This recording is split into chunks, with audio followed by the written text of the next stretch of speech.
What is up, everybody? Welcome back to another episode of the Bootleg Football Podcast, Holiday Edition. Thank you for spending your holidays with us instead of your families. We know you love us more, don't lie. This is going to be a little bit shorter episode than normal because we have our own families to reluctantly spend time with today. We have 3 monster games to talk about, as well as a tremendous Bootleg Shot of the Week winner. But before we get into all that, EJ, how you doing? How's your holiday week with the family going? It's going good so far, but the assumption, shall we say, that children are always wonderful to spend time with is meh. Let's just say it's somewhat flawed for those of you that have children in the audience. Like, generally, yep, they're great. We love them.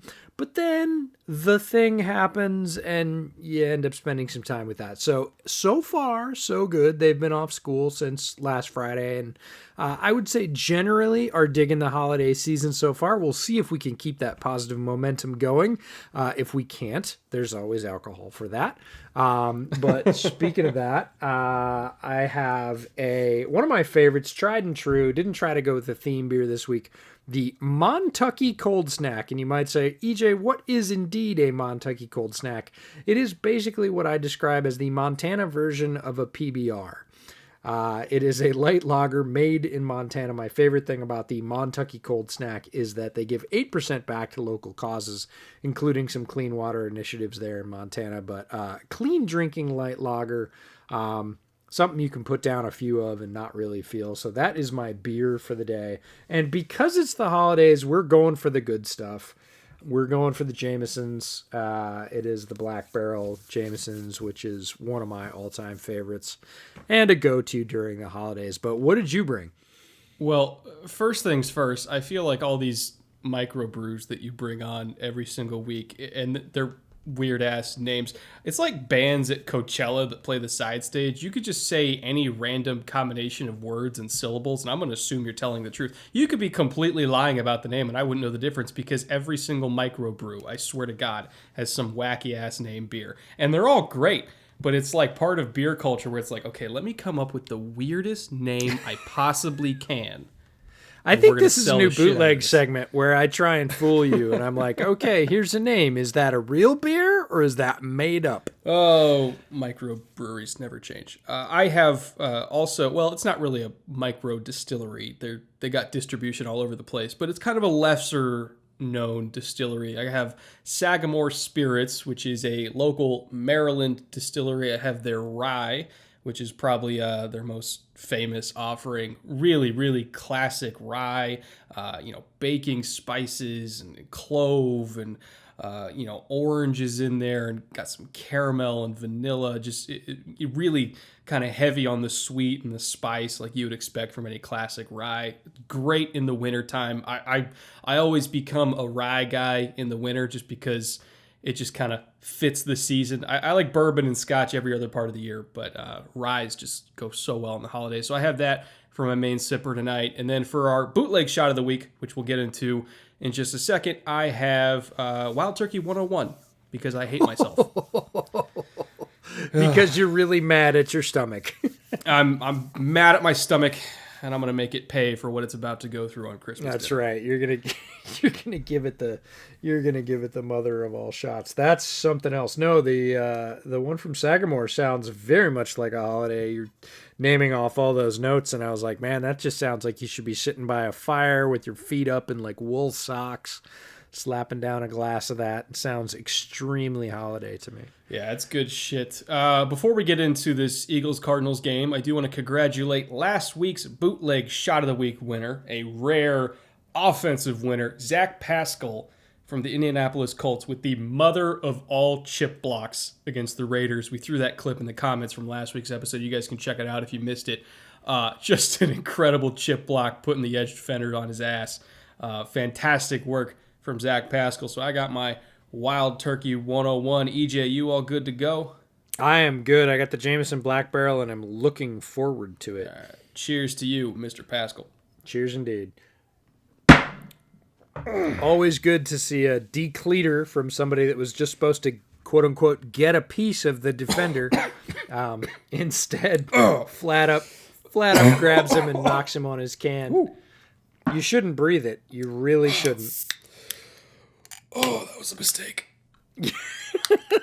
You all right there? We gonna keep you for the rest of the podcast, or did you breathe it? Have you ever had high proof whiskey go down the wrong pipe? I actually have. I'm very sorry to say. It's bad enough when you get something like, I don't know, lime seltzer that happens to go into your lungs instead of your stomach. Am I dying? I hope not, but it probably feels like it for just a moment. Breathe through it. You'll probably be all right. Oh, Jesus. While he works off his stinger, we're going to talk about some games here. First game up is Eagles. Woo! First game up here is Eagles, Cardinals. This was an interesting game. We wanted to talk about it, certainly from the Jalen Hurts aspect, but also from the fact that the Cardinals are sort of playing for their playoff lives. And if they win out, they're going to control their own destiny. If they don't, there are several teams hot on their heels. So makes it an interesting game. Didn't start out particularly cleanly for the Cardinals. Eagles took over, got a free possession on a Cardinals fumble. Hurts makes a rookie mistake, tossing it out of bounds from inside the end zone, inside the tackle box. That ends up being a Philadelphia safety, which is not great. Puts them behind the eight ball, but kind of sets the stage for the rest of the dramatics to come during the game. And I think when you start out down 9-0 against a really good offense, or at least a good offense on paper against the Cardinals, you would think that the Eagles would be out of it right then and there, because the Eagles under Carson Wentz absolutely would have been out of this game.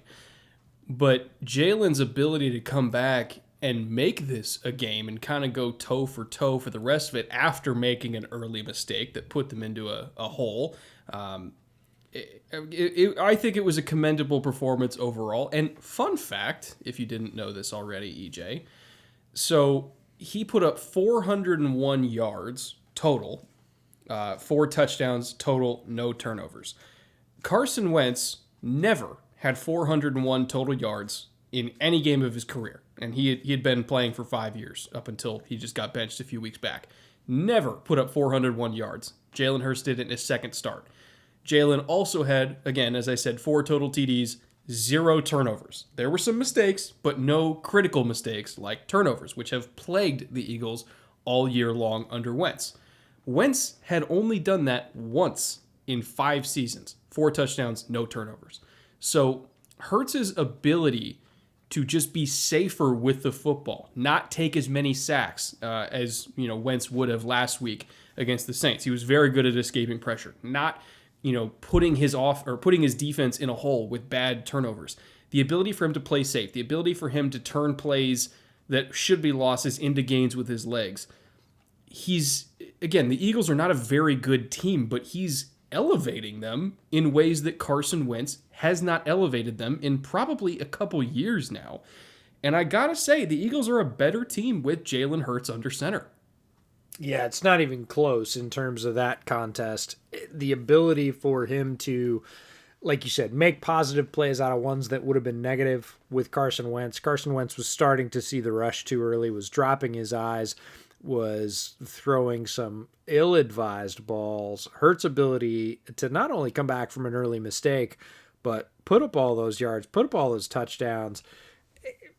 Yeah, it's not even really close in terms of, is it a better team under Hurts or Wentz? And that really puts Philadelphia in a crazy situation, because the massive extension they signed Wentz to hasn't even taken effect yet.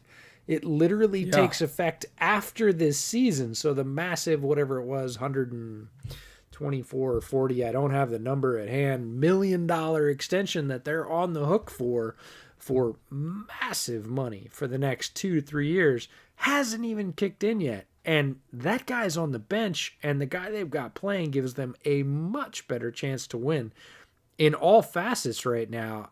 Philadelphia's in a fascinating situation, but I don't want I don't want to get into that because Hurts didn't sign anybody to an extension. He's just been given the job, and a bunch of people were like, "Oh, is this going to last?" And this week on Twitter, I said, "Look, one of my favorite things about Jalen Hurts is his ability and his continual drive to improve." Mm-hmm. Anybody that saw Jalen Hurts as a young player at Alabama and said, "Oh, that's what he is," you're doing that at your own peril. Anybody that saw Jalen Hurts and said, "Oh, he's just a running quarterback, he can't throw," is doing that at your own peril, right? He has continued to develop as a player, as a leader, as a thrower. He's a complete player, and he's going to get better. Whatever you're seeing from Jalen Hurts right now, he's going to learn from and make less of those mistakes going forward. He has done that at every step of his career. He did it at Alabama. He did it at Oklahoma. He's going to do it in Philadelphia. Got news for you, folks. He's not giving the job back. No way. Nope. No how. Jalen Hurts is the starter for the Philadelphia Eagles for the foreseeable future. Get used to it. And that's not a bad thing. His rushing TD at 101 in the third quarter is as good as a want-it play as you're going to see this year. Like, he oh would my God. not Was that the one denied. where he ran over that dude? Yeah, and he got what looked to be stopped, full up stopped at about the 4-yard line, found a way to lean, get one more stride, and basically jack himself into the end zone. Like, this is the heart this guy is going to display. And I'm not saying that Carson Wentz plays without heart. He's had some tremendous runs, including for touchdowns this year, his own damn self. Like, Carson Wentz has been trying as hard as he can. It happens to be that right now, Jalen Hurts' version of trying as hard as he can is better than Carson Wentz's version of trying as hard as he can. And I've been a big Jalen Hurts guy from the beginning. I mean, I had him in the first round of my mock draft, and people thought I was nuts. But the reason why I had him in the first round was because I've learned lessons from my misevaluations of Pat Mahomes. I learned lessons from my misevaluation of Deshaun Watson. I'm going to learn lessons from my misevaluation of Justin Herbert as well, and the errors I made in that one. But I tried to correct the errors that I made with Mahomes and Watson with Hurts by looking at him and seeing that improvement that you talked about from year to year. Because, as you've said, progression is not necessarily linear, but if a guy gets better every single year for 4 straight years, if you're in the middle of an upswing that's 4 years in the making, I want to ride that wave if I'm an evaluator. If I see him consistently get better in 2 different programs, despite everything he went through, getting benched, getting back into the championship game against Georgia, leading them back, and then, having to transfer to Oklahoma after that, becoming a Heisman runner-up in his first year starting at a new program and a new offense, like, to see his progression from where he was when he was the SEC Freshman of the Year, where basically their most unstoppable play was QB keep. It was not a pass. And then seeing where he is now, I love his ability to get better. And that's why I wanted him as a first rounder. I projected him to the Saints because I thought he would be perfect for Sean Payton. No. They have Taysom Hill. Haven't you heard? See, Jalen Hurts is what Sean Payton really wants Taysom Hill to be. And I'm not the first person to say that, by the way. It was beautiful and succinct, and I loved it for both reasons. He does everything that Taysom Hill does while also being able to be a real quarterback. But he adds that mobility that Taysom has. He adds the quarterback run game that Taysom has. But he's a better thrower than Taysom. He's a better decision maker than Taysom. And again, his progression of improvement is better than Taysom's ever was, whether we're talking about college Taysom or in the pros Taysom. So I think we really have nowhere to go but up with Jalen Hurts. I love where he's at, and I love where he's going. I think Philadelphia has their new quarterback of the future. The Eagles would be grossly ill-advised if they did anything but start Jalen Hurts for the rest of the year.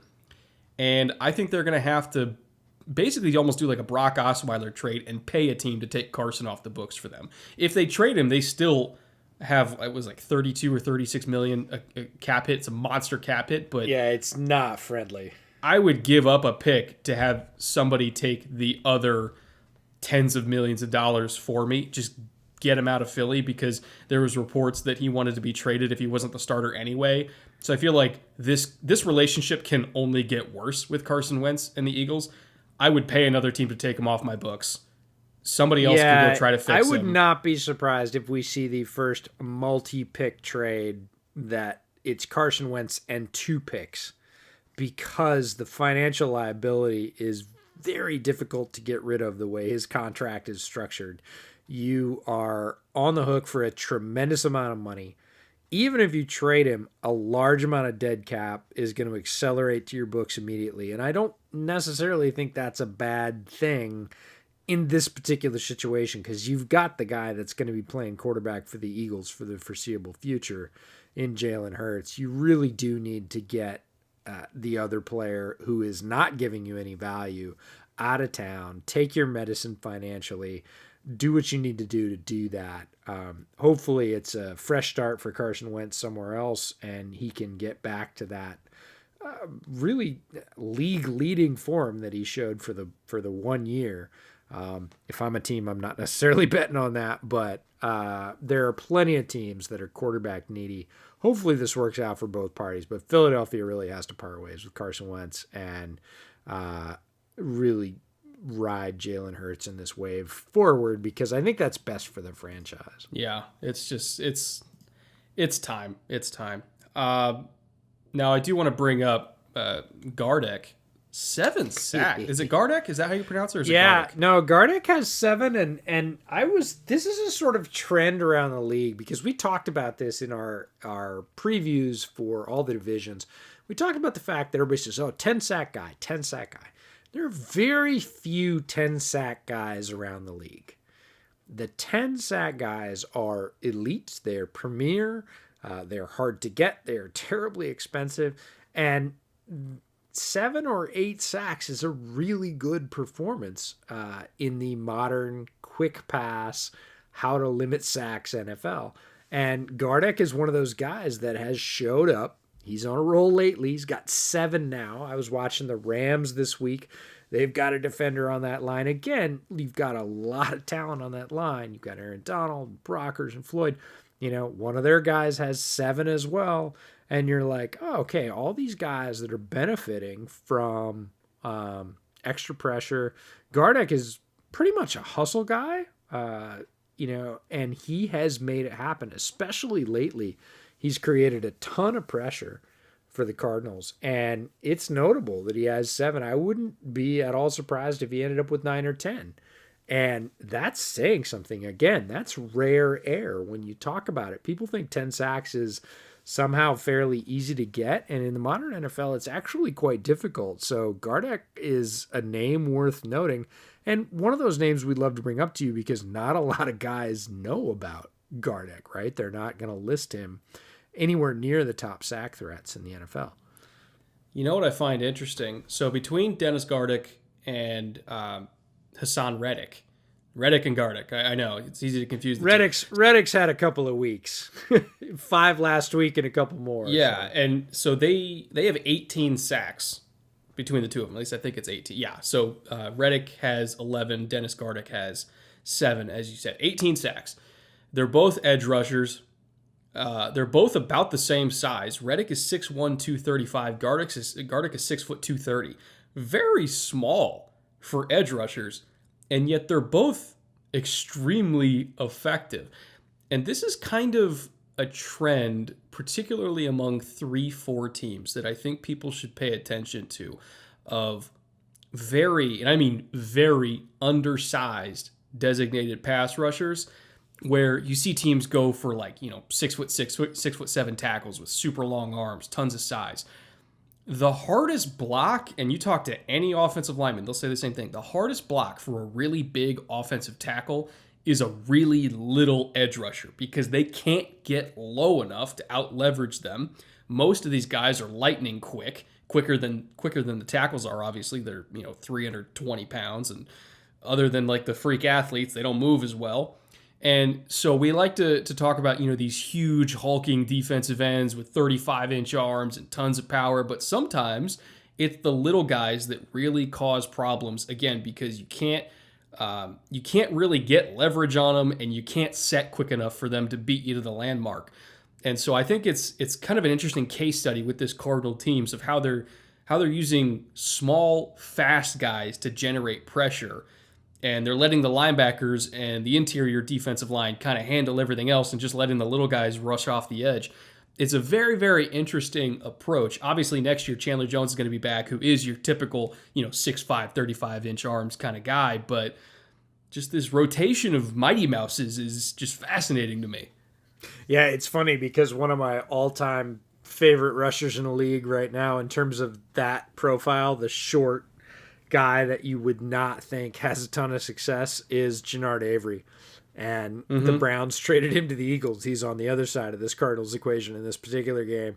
And one of those guys that when you scouted him at Memphis was like, wait, he's what? Wait, they're playing him at edge. Like that, typically that's a middle linebacker or inside linebacker profile, 6 foot, 230, right? You're like, meh. And the most impactful snaps for Jannard Avery when you were scouting him was when they had him on the edge or extremely on the edge, wide 9. Like, that's when he made impact. And it was like, no, this guy's an edge rusher. Like, he's tremendously effective as an edge rusher. His physical profile says he's not one, but his tape says he absolutely is one. That's where you should put him.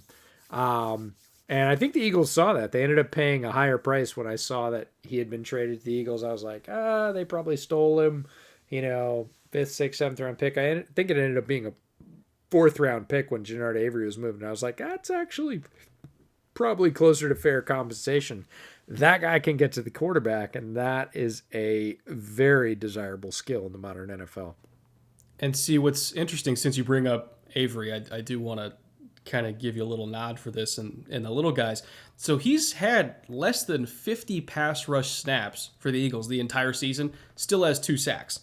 So he's getting a sack once every 24 pass rush snaps, which is incredibly efficient. You look at a guy like TJ Watt, who's got more sacks than any other edge in the league other than Trey Hendrickson. He does it once every 34 pass rush reps. So that's incredible pass rush efficiency. I'd be curious to see what would happen if they give him even more snaps, if he could kind of maintain that efficiency. It's highly unlikely that he would, because that's like all pro type pass rush efficiency. But still, I think you're onto something there where, again, a small guy with leverage that knows how to use his hands can convert speed to power even despite his size. You should get Jannard Avery on the field a lot more often because he's ripping dudes up right now. I really wanted the Bears to grab him. I knew they wouldn't because they tend to play a little bit more prototypical size profile, as do most teams. At edge, they're not going to put a guy that's 6 foot at edge. But again, he's one of those guys where you kind of have to throw out the measurables and look at the tape. And when you look at the tape, a guy like Jannard Avery just pops off the tape. Like, he created havoc. Again, regularly is the thing, right? The occasional pass rush when, it looks good, it makes a highlight, that's awesome. But when he put on his tape, it was like when they put him in the middle, because they played him at both places, they put him in the middle, he was, I would say, average or did his job, a role player, things like that. When you put him on the edge, it lit up. All of a sudden, the tape got real exciting. He was beating people. He was creating pressure opportunities. He was, swatting passes. He was knocking footballs away, creating strip sacks, dragging guys down from behind. Like, it was like, holy cow, this guy is effective outside. And again, you look at his measurables, you're like, wait, he's 6 foot tall? Yeah, he's 6 foot, flat 6 foot. You're like, okay, but again, every time I got excited, he was in a wide alignment coming off the edge. That's where he deserves to be in some sort of organization that can look outside the profile and say, look, he shouldn't win out here, but he does, so that's where we're going to put him, is going to be successful. Speaking of young Eagles making plays, by the way, that Quez Watkins touchdown, I don't remember the last time I saw somebody get a tunnel screen, recognize that the defense was going to completely blow it up, and then reverse field and go outside on the tunnel screen where theoretically there should be at least one leverage defender there, but there wasn't. because the Cardinals defender jumped inside and then just used that 4.3 speed to get the touchdown out of it. But I mean, reversing field on a tunnel screen is crazy. Getting a touchdown out of it, even crazier. That dude is fast. Yeah, Quez Watkins was a bit of a draft darling because of his speed, not necessarily because of his route polish or anything else, but there are other guys like this taken much higher in the draft, like Laviska Shenault, who was really, it was about the athleticism and what they can do in space once they get the ball. So it's all about getting them the ball, and tunnel screen is one of the safer ways to do that in the NFL. The thing about that Quez Watkins touchdown was the unreal jab step to reverse field, right? Gets the tunnel screen and just puts his foot in the ground and goes outside in a blink. And then, like you said, once he gets going, he's a long strider. He's going to make it. And he can show off that blazing speed. But it's all about finding a way as a coach to get these guys who are playmakers the ball in their hands in ways that are high percentage and fairly safe, right? The old, go route down the edge. He might not win the jump ball over defensive backs in the NFL. Instead, take the defensive back out of the equation, get him the ball in space on what turned out to be like a 3-yard completion, if you're talking about air yards, and see what he can do with the rest. And in this particular case, ridiculous NBA level jab step, and takes it for the touchdown. I did see you put a note in there about that crazy DeAndre Hopkins touchdown. I just want to give you a heads up. I refuse to talk about it. I really do, because it hurts too Well, if we're much. talking about receivers, I'll talk about it because you can. DeAndre Hopkins, the note I put in here that Brett's referring to is unreal as usual. And then there's a second one farther on down that says, D-Hop, is he for real? His TD on a contested catch is just so him. And that one, if you want to look it up, 7:22 in the fourth quarter. Look, DeAndre Hopkins making plays is not news. Everybody knows he's capable of that. He is continuing that. He has not dropped off. If anything, he is continuing at his previously unreal level. And the other receiver that we need to talk about is a much less well-known figure, and that's Greg Ward for the Eagles. I was extremely happy when he got a chance for Philadelphia. This is a guy that played a little bit of quarterback in college. He played a little bit of wide receiver. He was basically an offensive weapon, settled at wide receiver in the NFL, and has been making plays at a sort of low level, both with Carson Wentz at quarterback and also now with Jalen Hurts. Ended up with 2 touchdowns in this one. If you don't know Greg Ward's name, look him up. One of those all-time sort of really good athletes with a perspective of having played quarterback, settled at wide receiver, and that just helps him. He sort of welds all that experience into knowing where he would go if he was throwing the ball. Very effective weapon, under the radar, I think, for the Philadelphia Eagles. To most fans, Eagles fans know him pretty well because, again, he's had more than his share of highlights. But D-Hop on one side, super well known. We've talked about it plenty, probably future Hall of Famer. And on the other side, Greg Ward, who continues to put up points for an Eagles team that is undermanned. And it's funny on that Ward touchdown on 4th and 3. So it was a sprint left, and Ward was taking the flat route, and then Jalen just didn't pull the trigger, so then he kind of turned back inside, and Jalen hit him back inside when he reset his feet. But when you look at it, Ward was directly in front of another receiver that was at the back pylon, which I think was Jalen Reagor, if I remember correctly. So they were both kind of sitting there in a line, and I don't actually know if he was trying to throw it to Ward. Ward might have just went back inside and stepped in front of it. He might have been trying to hit Jalen Reagor at the back pylon. And the DB was in a decent position on Reagor too. So Ward might have rescued Jalen a little bit from a bad play. I can't quite tell. I'd have to look at the all-22 to see where his eyes were pointing. But to me, it kind of looked like Ward just stepped back inside, completely, improv'd that route when Jalen didn't pull the trigger to the flat initially to the near pylon and then just kind of took it away from Reagor. I thought it was fascinating. I encourage people to kind of go look at it in the highlights and see, what your determination of it is. But I think that's just kind of his old quarterback coming out in him of like, oh, route's over. let me work against the grain. He's an extremely heady player. Greg Ward is a guy that gets himself in the right spots. Look, he's a great athlete. Almost everybody in the NFL is a tremendous athlete. Greg Ward, as much or more so than many, didn't end up at receiver by accident. He definitely has physical gifts, but when you combine that with a quarterback's perspective and the ability to catch the ball in strange spots, like Greg Ward is a real asset to that team that just doesn't get a ton of press. Yeah, he's. I think there are some young gems in that receiving core. They got some older guys that they probably got to get rid of. Looking at you, Alshon, but there are some things to look forward to in the future for Eagles fans. Absolutely. I do want to talk a little bit about that horrible pick that Murray threw in the end zone in the third quarter. It kind of seems like Kyler has one or two really bad plays in him per game. I'm not really sure why yet, but it feels like every once in a while his field vision is just inexplicably terrible. And it's not like, oh, he's a small guy, there's big linemen in front of him, he can't see what's going on. I'm talking like there's big lanes of vision for him where he theoretically should see what's going on, but he tunnel visions on someone and just makes a completely inexcusable decision. And he does it, again, at least once per game. And this is kind of a new thing for him. He didn't really do this early in the year, but he's doing it now. I don't know if it's because he's pressing, because he knows he has to win every single game to get in the playoffs now, or what, but he's got to dial it in a little bit, because some of this hero ball that he's trying to play right now, if he doesn't dial that in, it's going to go kind of towards the way of Carson Wentz here and end up doing a lot more damage than good.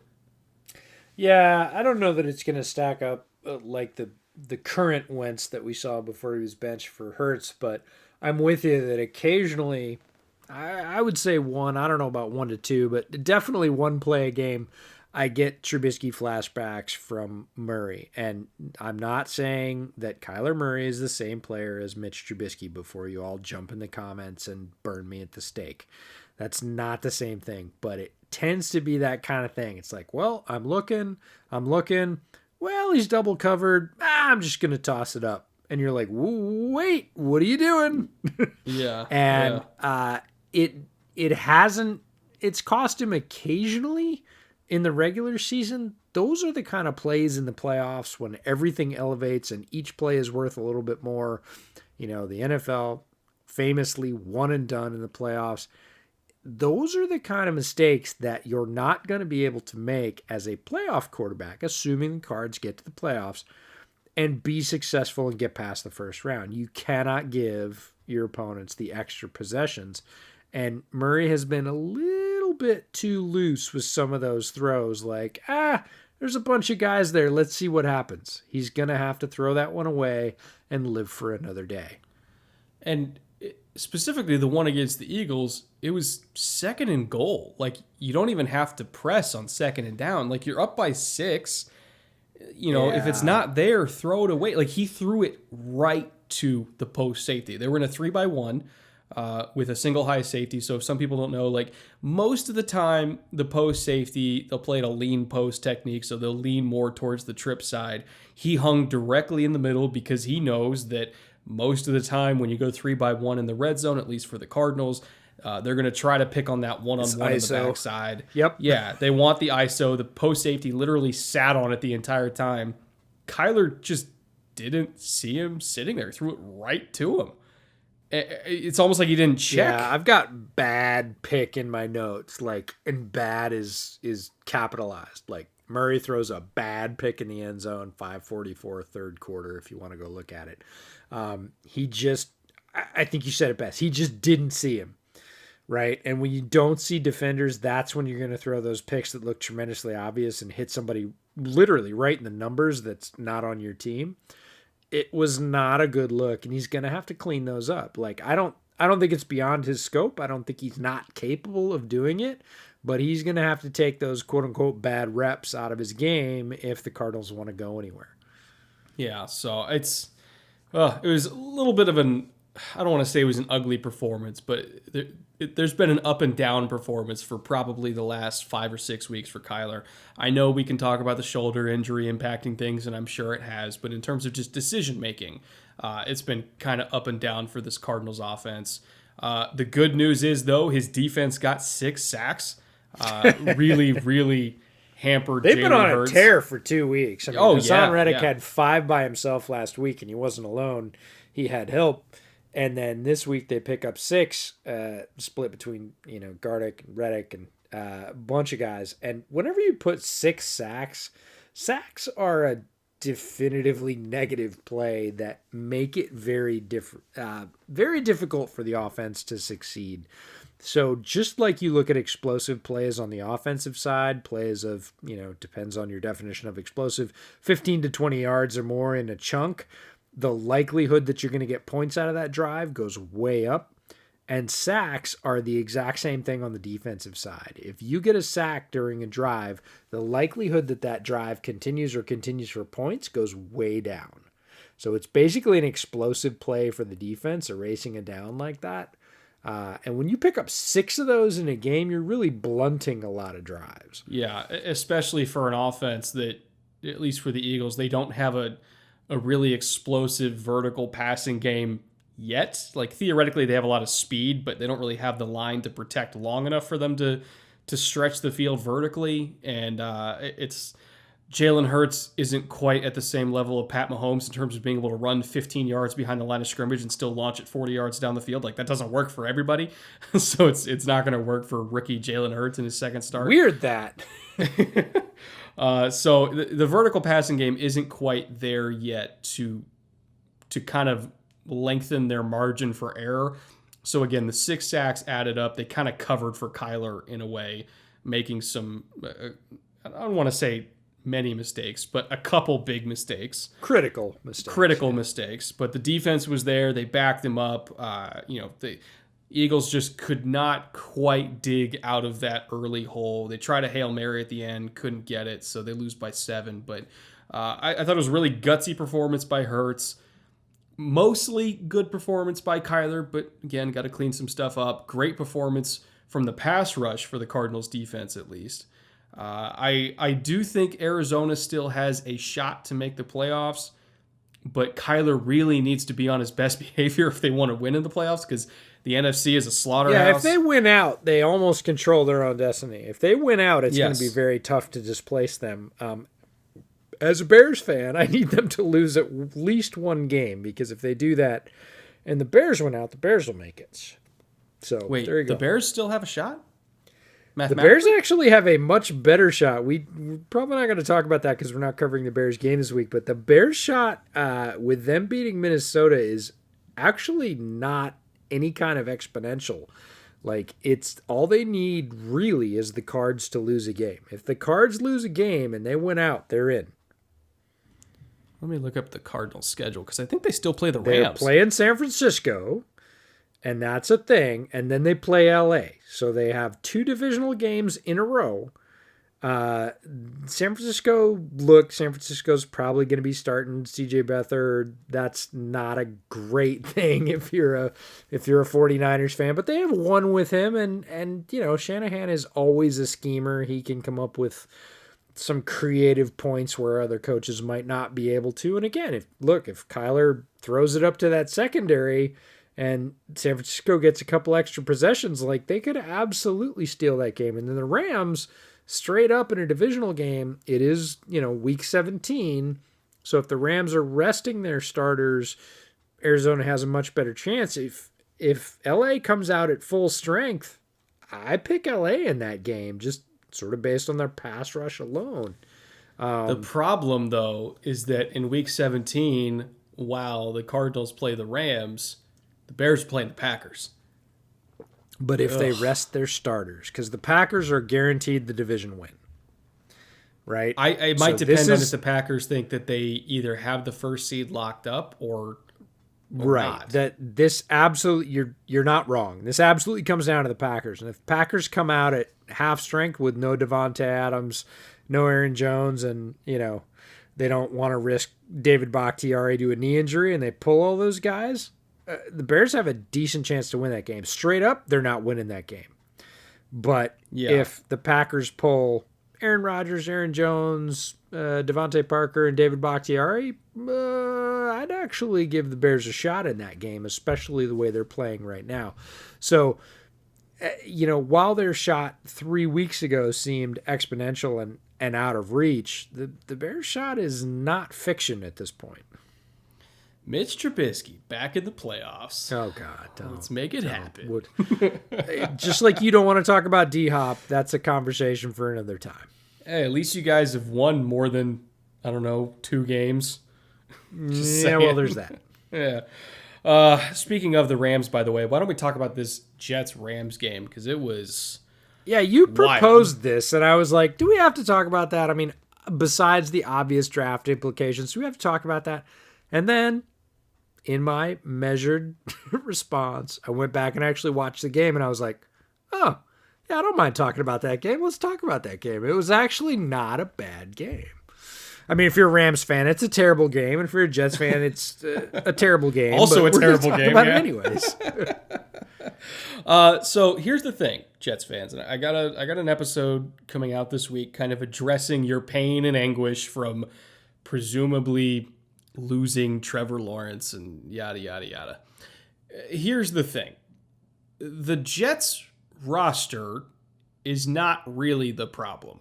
There's enough talent on this roster that they can kind of brute force their way to a win just from having good players. It was bound to happen eventually. You have an elite left tackle in Mekhi Becton. You have one of the 2 or 3 best interior pass rushes in the entire league. When you look at Quinnen Williams and John Franklin Myers together, like both of them are in the top 15 in defensive tackles and pressures per game. Like that is an elite interior rush. And Fadakasi, their nose tackle who was out in the Rams game, and is an elite run-stopping nose tackle. So like their interior trio is monstrously good. It's hard to be a bad team when you have that kind of unit to build around. Bryce Hall was a corner that made a play in this game that was just an outrageously good pick. He was in a hang zone where he just kind of knew a bootleg was coming to the wide side of the field, sat on it, looked at Jared Goff's eyes, picked it off, took it back, got in field goal range, and that field goal ended up being the difference in the game. Marcus May, elite safety in his own right when he's healthy. He was he made the game-sealing pass breakup on 4th and long on Gerald Everett on the go ball. He's one of the better man cover defenders for a safety in the league. Denzel Mims is an exciting young receiver. Jamison Crowder is a top-tier slot receiver, in my opinion. Greg Van Roten, right guard, who was out in this game. He's been out the last couple weeks. Above average right guard. Fant, I think, is at least an average right tackle. There's talent on this team. There's good players on this team. Eventually, if you have enough good players, they're going to win a game, even with Adam Gase at head coach. The reason why they're 1-14 or whatever it is now is because Adam Gase is their head coach and he holds back all that talent because he's absolutely terrible. But this team is not as bad as you think. As great as it would be to get Trevor Lawrence, this roster is not that, the shopping list, I should say, is not that bad in terms of how many players you still have to have a complete roster. Like, if you trade down from 2nd overall, let's say somebody comes up and gives you a king's ransom for Justin Fields, and you really like Zach Wilson. You move down a couple picks. You get an extra first rounder. You get a left guard. You get a center. You get Zach Wilson. You use all these picks you've been accumulating from the Jamal Adams trade and all the other trades you've made. All the money that you've saved up in cap space. You go out, you get a couple free agents. All of a sudden, you have a really good structure around a talented quarterback like, say, Zach Wilson. Maybe you still like Sam Darnold. Maybe Darnold's the starter next year and you try to resurrect his career. I don't really care. Either way, you get a talented young quarterback with a better coach, surrounded by a lot of talent. All of a sudden, this is going to be a good team. It was not that long ago where the San Francisco 49ers, I'll use them as an example, were awful. Absolutely awful, but they had some key talent to build around. You get a better coach in there like Kyle Shanahan. You get a decent quarterback through a trade in Jimmy Garoppolo. You get a few just absolutely monstrous hits on draft picks, and all of a sudden they went to the Super Bowl. It's not that far-fetched to me that the Jets could turn this around and turn it around really fast because they beat a very good Rams team just through talent alone. Adam Gase had almost nothing to do with that win, and they still beat the Rams. That's encouraging to me. It is, and here's another one that's sort of on the flip side of what you think may be there might not actually be there. And this one comes from my fellow co-host on Bears Over Beers. Jeff Burke has posted this.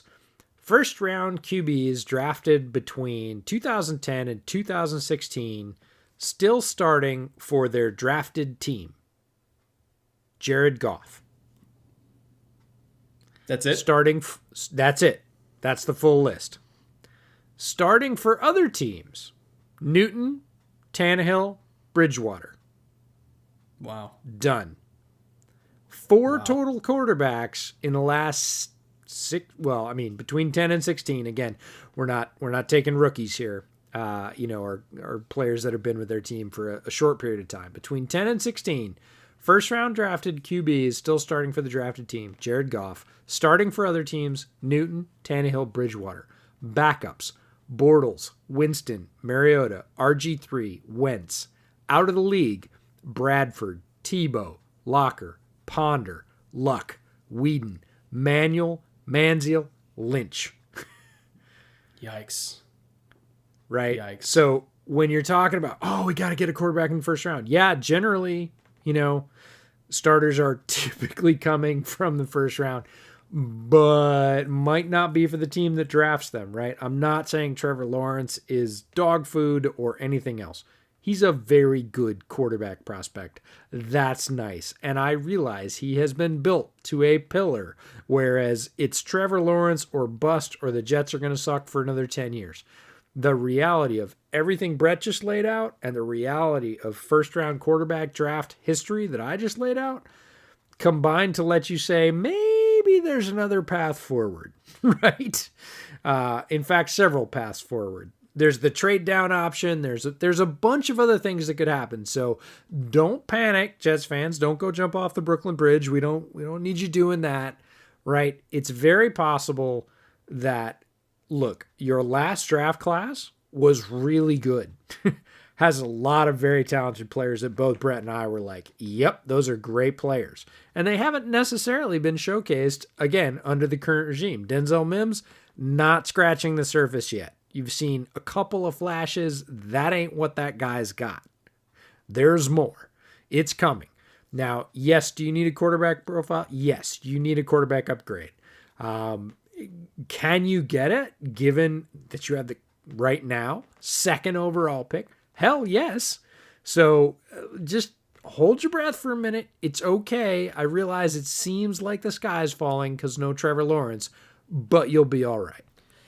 To my knowledge, and EJ, you've been around longer than me, so you can correct me if I'm wrong here. There's kind of 3 other quarterback prospects ever that are as hyped as Lawrence. And that's John Elway, Peyton Manning, and Andrew Luck. 2 out of those 3 generational prospects, and keep in mind that all 3 of those guys lived up to the billing. They justified their hype. They were phenomenal, truly phenomenal quarterbacks. If Luck played longer, he probably would have ended up as a first ballot Hall of Famer. The other 2 are first ballot Hall of Famers and some of the greatest quarterbacks of all time. And yet, 2 out of those 3 generational quarterbacks, you could argue were not even the best quarterbacks in their own draft class. Because in 1983, Dan Marino went after John Elway. And at least in my opinion, Dan Marino was a better quarterback than John Elway. One of the best pure passers ever. He wasn't as accomplished in terms of rings of John Elway, but, EJ, you saw both of them play live in their prime. Dan Marino was a beast. And when it comes to Andrew Luck, in the 3rd round, Seahawks got Russell Wilson, who's probably going to end up as one of the 10 best quarterbacks ever. So even Elway and Luck, who 100% justified their hype, there were quarterbacks that were at minimum as good that went later. And I think that even if Lawrence justifies his hype, let's say he goes to Jacksonville, has a great career, fine, whatever. If you build a structure with the New York Jets, and I think Joe Douglas is fully capable of doing this because he's got a good eye for talent.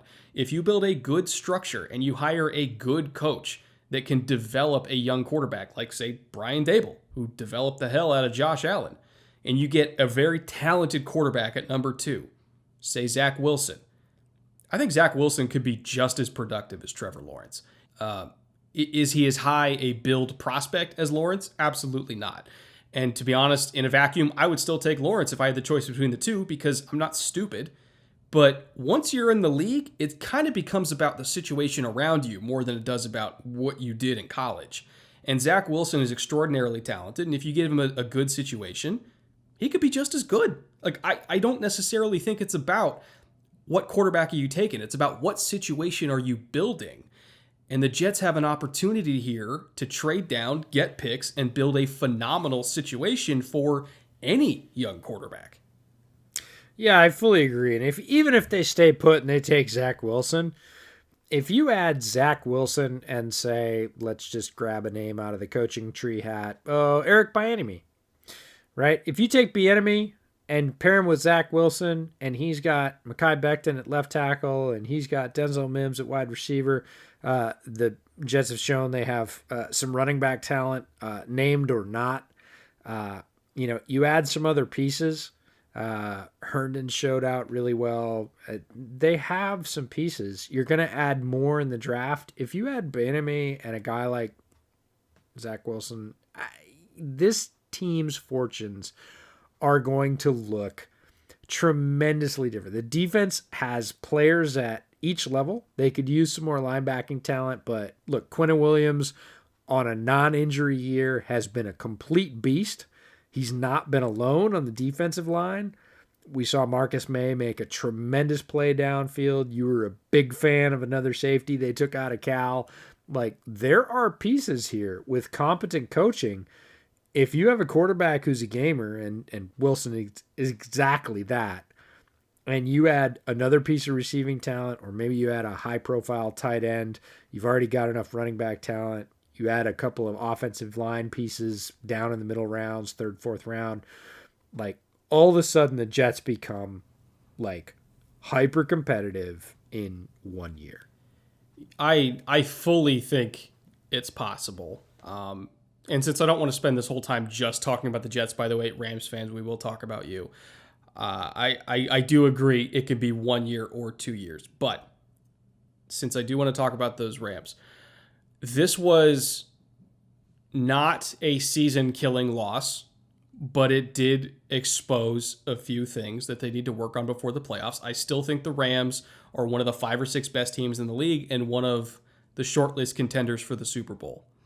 But the Jets, with their interior defensive line talent, exposed some of the vulnerabilities in their run game, particularly center and right guard. They've got problems there.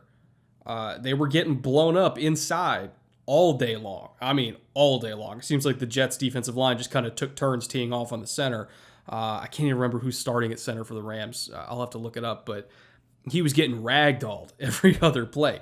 That's a vulnerability they're going to have to address. I think when you look at how they play match quarters, some of the late motions in the first 15 plays of the game that were scripted, I thought were actually very good play calls in terms of how they turned a 3-by-1 into a 4-by-1 to get Ty Johnson a free release to the flat. The busted coverage they created in that 3-by-1 look on the touchdown to Ty Johnson, where a linebacker just completely failed to pick him up in the flat. There's a bust in quarters. Some of the quarters beaters they had, and the Rams mostly play quarters, were very good and kind of exposed some of their communication issues in those match zone coverages. They're going to have to work on that. The penalties were awful. Jared Goff getting rattled by interior pressure was awful. The pick he threw to Bryce Hall, sitting there in a hang zone on a bootleg, and he was staring at him and just threw it right to him. That was awful. So I think for as encouraging as that win was for the Jets and kind of a signal of what can be to come in a year once they jettison their coaching staff and get a few more players, it was also a wake-up call for a currently dominant team in the Rams that they're not infallible. They have weaknesses. And the tape from this game, every single team that plays them in the playoffs is going to look at this tape because it exposed a lot of things they got to fix. Yeah, the problem is most teams that are going to play the Rams can't generate themselves a Quinnen Williams. That's true. He was a crusher. He picked up a sack, his 7th That's insane. And here's one that you probably could have won some money on should you have found a parlay. The Jets have scored on 8 straight opening drives. That means the last 8 weeks the Jets have played, they've scored on the opening drive. If you bet that anywhere 8 weeks ago, you are probably now a millionaire. You know what that tells me, by the way? It tells me that their script is phenomenal. Once they're out of that script, they got no fucking idea what to do. Yeah, or a lot less. But in terms of what the Rams have going, yes, they have to figure out what they can do against a team that's going to generate consistent interior pressure. They're also going to have to get a little bit tighter on the edge. That Ty Johnson opening score on a swing pass. Great play by Ty Johnson, but shouldn't have been there. Robert Woods, still amazing. Got a TD midway through the third quarter. Also got major yards on that reverse. That seemingly has worked all year. Woods on that end around has been a thing that has worked since the early parts of this year. But the Rams actually got a little bit lucky in this game. I highlighted in the notes every time the Jets got a field goal when they could have got a fairly easy touchdown. Jets had a lot of short field goals, indeed 3 short field goals in this game.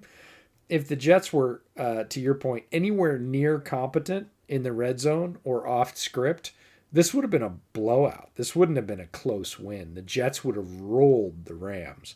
Rams speaking of red zone futility, by the way, that throw from Darnold that Berrios dropped was insane.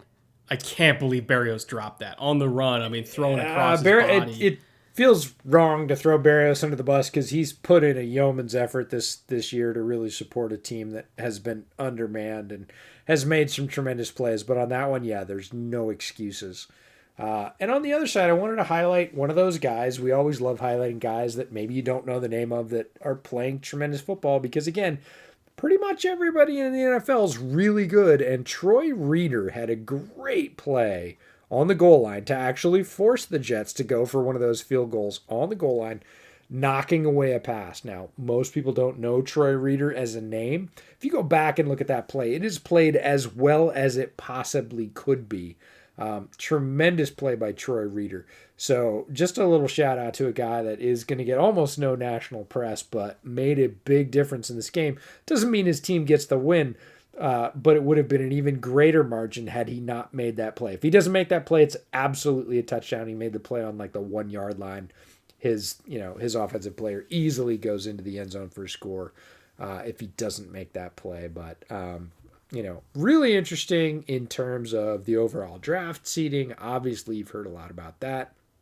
And then the Jets, interesting to sort of highlight the fact that although everybody penciled them in for a winless season, they're not lying down. Again, remember, players and coaches are not going to do that. That's not their job.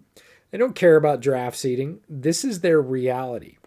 I saw a player post this week, again, for the millionth time, we don't care about your fantasy team. This is our reality, right? Yeah, this is guys trying to get that said that. Yeah, this is guys trying to get contracts. This is guys trying to get wins. This is guys trying to put their resume on tape.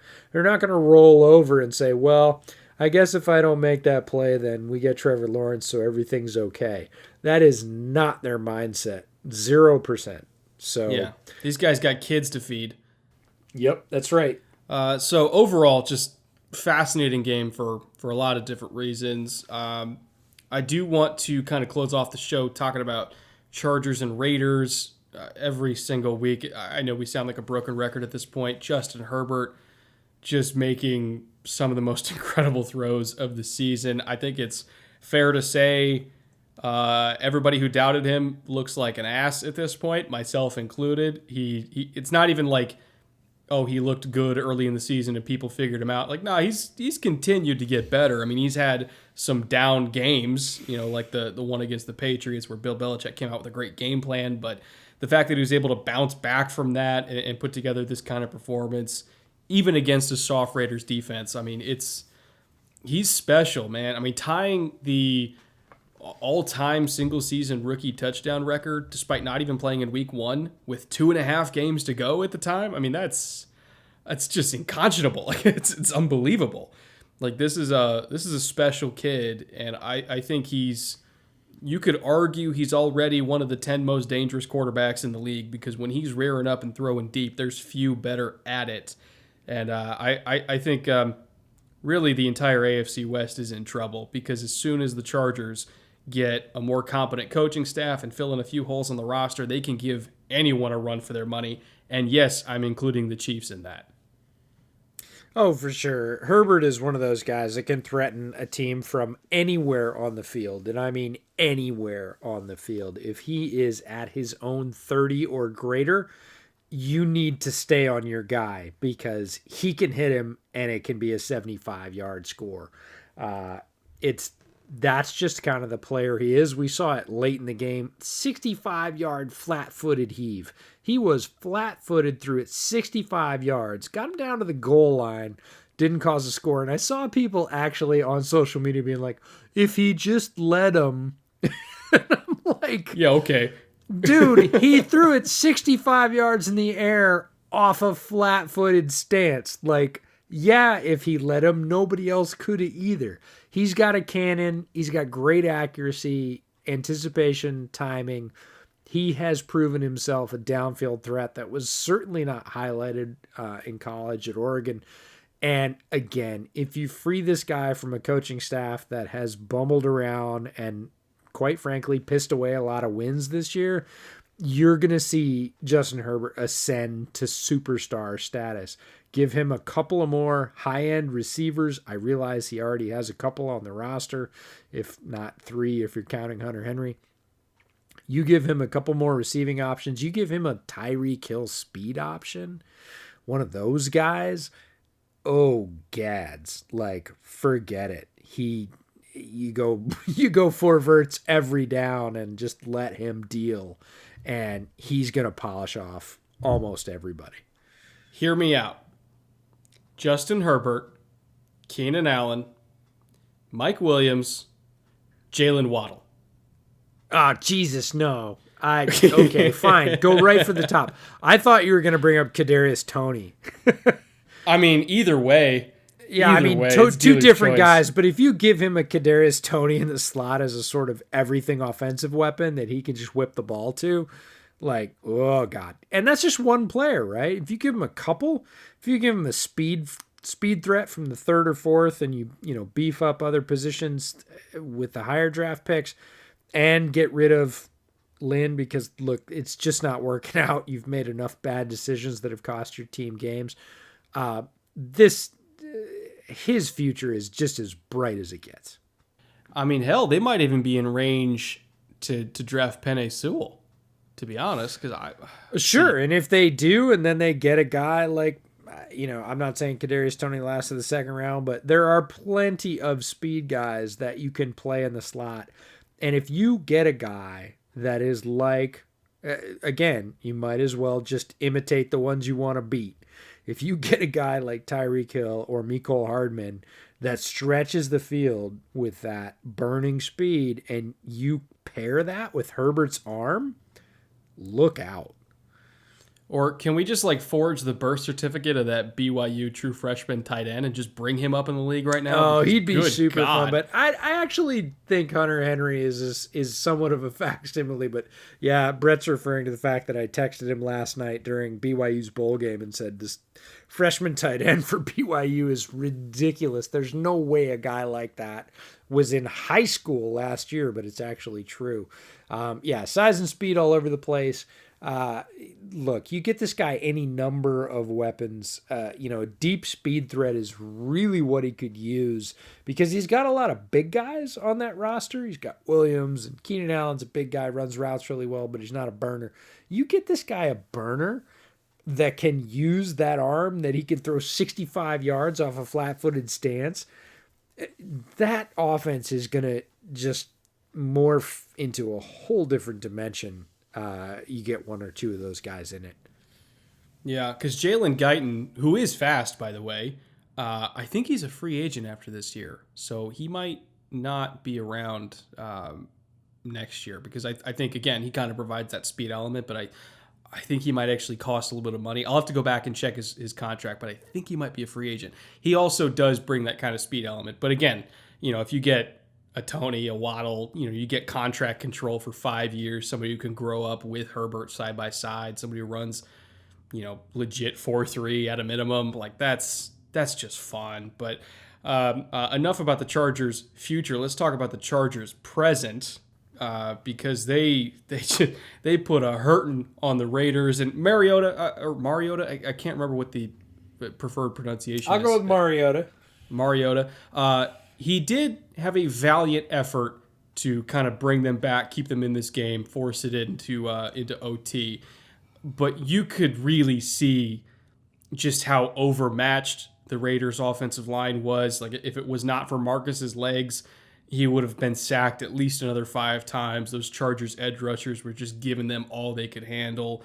The receivers, not super consistent at getting separation other than, Darren Waller, as usual. Had a beautiful touchdown down the sideline, by the way. Great ball thrown to him, but how often do you see, a tight end that you can basically use as an X receiver to go catch fades down the sideline one-on-one? Like, he's a crazy talent himself. But other than Waller, I felt like the Raiders receivers were very underwhelming. The pass protection was very underwhelming. The defense obviously got shredded for most of the game. It just, everything around Mariota seemed to be lacking. I think this Raiders team is deeply flawed. If they go to the playoffs, if they make it, I think it's a one-and-done type scenario. I don't think their roster is complete enough to compete with the best of the AFC. I think they're probably another year away, truth be told. Yeah, they looked really good in the midseason. We certainly got on the bandwagon.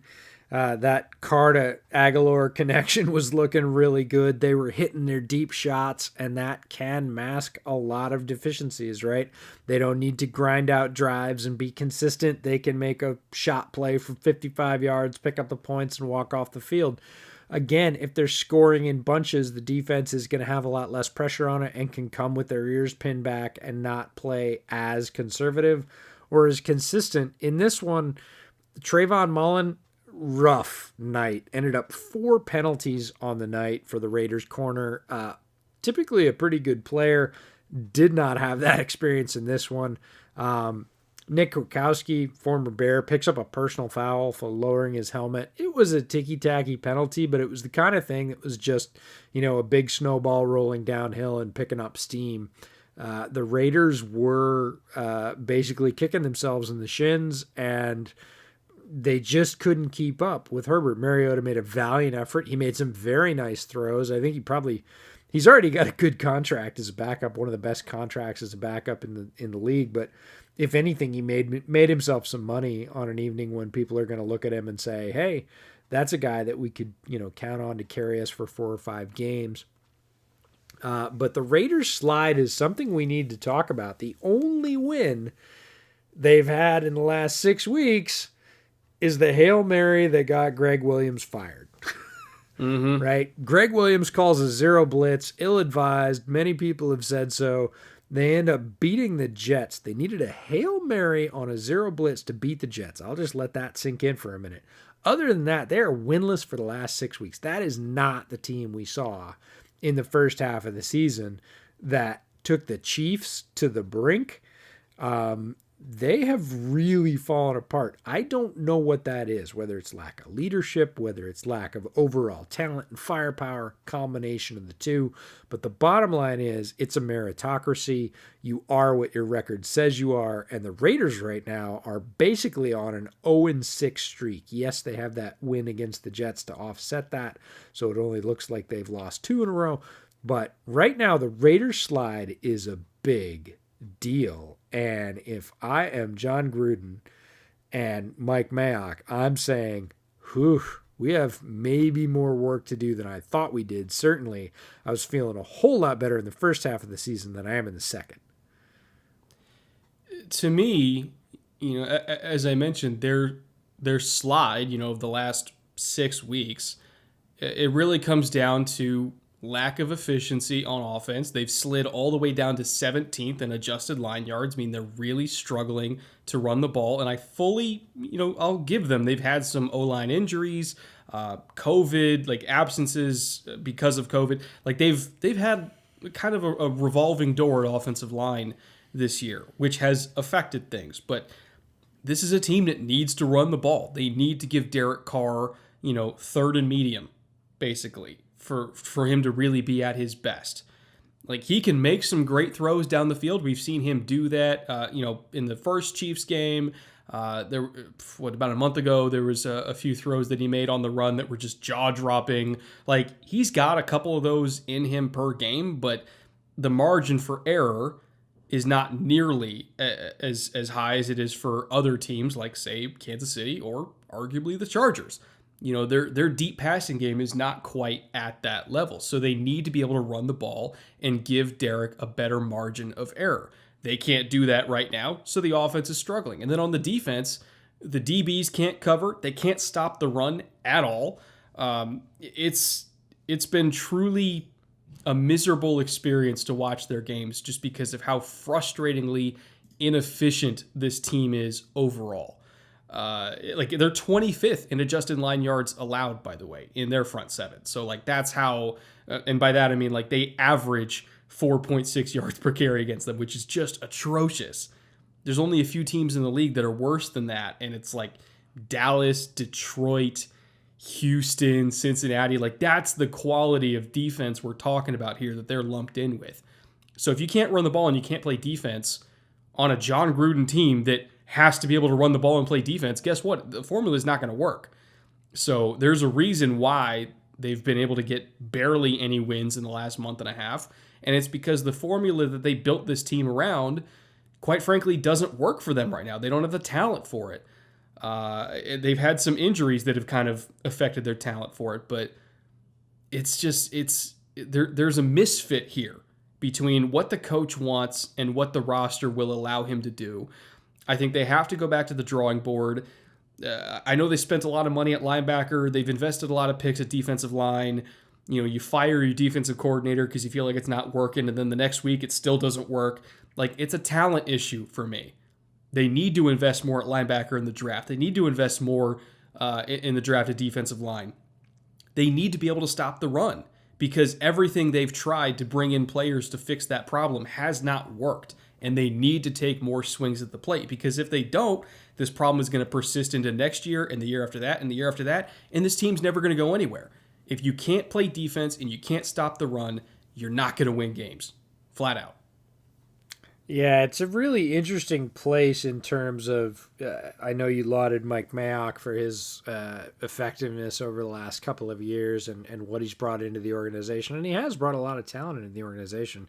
But it's about matching it up to the style you want to play with and really patching those holes. And if they kind of stubbornly go for quote-unquote best player available, and they don't address those things either through free agency or the draft, because those are both options that are open to them, they're going to continue to struggle. They need to fill those holes and find some players that allow Gruden to play the style he wants to play, because Gruden, for all his strengths, is a stubborn coach, and he's not just going to suddenly go, okay, I'm morphing away from the system I've loved my entire career and I'm going to do whatever else.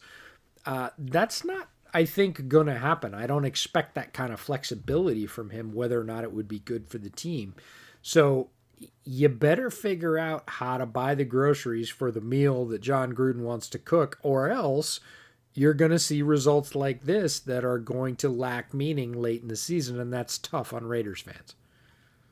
And they're going to have to find a way to effectively, I don't know, maybe another year will make a difference, because prior to this year, Corey Littleton was a great player. Prior to this year, Nick Kwiatkowski was a good linebacker. Both of them have been very underwhelming this year, particularly in run defense. I don't know what the hell happened. Maybe it was a coaching issue. I don't know. But if this doesn't change for next year, they have to have answers. They have to have another guy behind them that they can throw in the lineup, because they can't just sit there and let these guys play bad football for a lot of money. They just can't do it. Jonathan Abram, who they invested a first-round pick in, he's been playing really, really poorly in coverage. They need to have another answer potentially for next season that can take his job if he doesn't improve. Because again, if you just leave these guys on the field because you invested high picks or you invested a lot of money, you're not going to get better. Like, football is the ultimate meritocracy. If you leave bad football players, or at least underwhelming football players, on the field out of some sense of obligation, you're not going to win games. Like, going back to the Eagles, like, they invested a lot of money in Carson Wentz. He played bad. They benched his ass. They put in Jalen Hurts, immediately got better. The Raiders are going to have to consider that. Yeah, they are. And with Kwiatkowski, at least, he played better than he had on the Bears for, again, the first 5 or 6 games. He looked like a wholly different player. He was holding his own in coverage. He made a bunch of plays. He had a sort of crazy interception, and look, the coverage aspect of Nick Kwiatkowski's game was always the one that we questioned. So Bears fans were like, why did he get so much better when he went to the Raiders? I'm with you, the last 3 or 4 weeks he hasn't looked that way. It's kind of the everything's not working. Littleton is staggering to me because I thought he was a tremendous player with the Rams. I really thought it was a great pickup by the Raiders. We both did. We talked about that in the offseason preview. And he hasn't played as well in pass coverage as he did with the Rams. And that's a necessary element when you're in the AFC West. You're going to see a lot of passing sets, and we thought that's a great move for them. And it hasn't turned out that way. Abram, a guy I was super excited about coming out in the draft, big hitter, but also had some two-way ability and has been extremely one-sided, has been that guy looking for the big hit against the run game and has been lost in pass coverage. And again, in the AFC West, that's going to get you not just beat, it's going to get you flogged. So the Raiders have a lot of soul searching to do about what they're going to do, where they're going to spend their dollars, how they're going to focus their draft picks, and how they're going to fix this thing. Because again, they came out of the gate super hot. It looked like their plan was coming together. And then the wheels fell off. And for the last 6 weeks, man, they have really floundered. They have one win, and it's against the middling Jets, and it came on the very last play of the game. Don't underestimate the sort of depth of this slide. They are basically 0-6. Yeah, I gotta do like a deep dive in the offseason to see what changed, because it's so rare to see an entire team play well for the first half of the season and then just completely shit the bed. And I'm not talking about, they got affected by injuries. Like, everybody has injuries. It's not like the whole team was gone. Like, they had plenty of starters still on the field. Other teams have played well while losing starters, like the Baltimore Ravens. They lost a whole bunch of guys, still played really, really well in the back half of the season so far. So I got to do some work to see why all of a sudden this defense took a turn from slightly below average to straight up garbage. I got to see why this offense took a turn from highly efficient, with a little bit of pop and sizzle with the deep ball, to can't get anything done. Like, I got to figure out what caused this, because to me, it's one of the great mysteries of the NFL this season, how a team that played so well to start 6-3 and legitimately was a 6-3 type football team. Like, they weren't lucking into victories. They were legitimately good and then were legitimately terrible. It's rare to ever see that, and I don't know what happened. So why don't we get out of here, EJ, since the holiday show was supposed to be short by our standards, and in typical bootleg fashion, we're pushing an hour and a half because even our short episodes are long. I'm good. We're like 40 minutes short of our regular. Come on, man. Anyways, we've got our bootleg shot of the week nominees. We didn't talk about all these games, so pay attention. Carlos Dunlap of the Seahawks, who's been a pass rushing force since he arrived with a bulldozing sack. If you want to see this one, it was 108 in the fourth quarter. The thing that makes this impressive is not necessarily his hit on the quarterback, but the fact that he bulldozed the offensive tackle on the way to the quarterback. He basically got a twofer. So that's the reason we nominated Carlos Dunlap. The next one, the rare offensive player that we had mentioned. We had an offensive player win this week. There's a chance for next week that we could have the same thing, because Tyree Phillips scooped up the fumble and bounced Miles Jack like 4 yards back on his, whatever it was, 25 yard rumble. That was at 14-15 in the fourth quarter of the Ravens game, if you want to see that, against the Panthers. Against the Jaguars.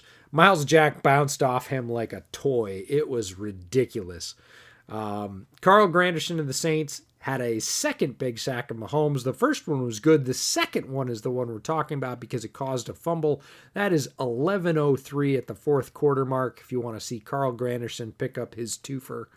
And then we got to talk about it. Juju danced. Good for him. Juju got smoked. I have two quotes for this one. The first one is, you pays your money and you takes your chances. And if you don't like that quote, it's play stupid games, win stupid prizes. Anyways, Von Bell lit him up famously. We will put the link to that shot in the comments in YouTube. But so number 1, Carlos Dunlap. Number 2, Tyree Phillips. Number 3, Carl Granderson. And the last one, Von Bell, getting a little payback on Juju for doing his dance, which he has since renounced for quote unquote the good of myself and the betterment of myself and the betterment of my teammates. He has decided he will no longer dance on logos. And if I got hit like that by Von Bell, I might decide the very same thing. Oh, so he did say... He came out today on Twitter and said, in this order, for the betterment of myself and for the betterment of my teammates, I have decided I will stop dancing on logos before the game. Because it wasn't just the Bengals. He's been doing this for quite a while, putting the dances on TikTok. And, the Bengals took exception to that, and they let him know, is the short way to say that. I think my favorite was when the Bengals tweeted out the hit, and they said Von Bell hits TikTok star Juju Smith-Schuster. Yes, indeed. Like, that's cold. It's so cold. The pettiness. We love the pettiness here on Bootleg, but all 4 of those shots pretty worthy. But check out the highlights on the YouTube Bootleg Football channel. Vote for your favorites. We will have the winner next week. What are you doing for the rest of the week? I know it's Christmas, but I also know you're working.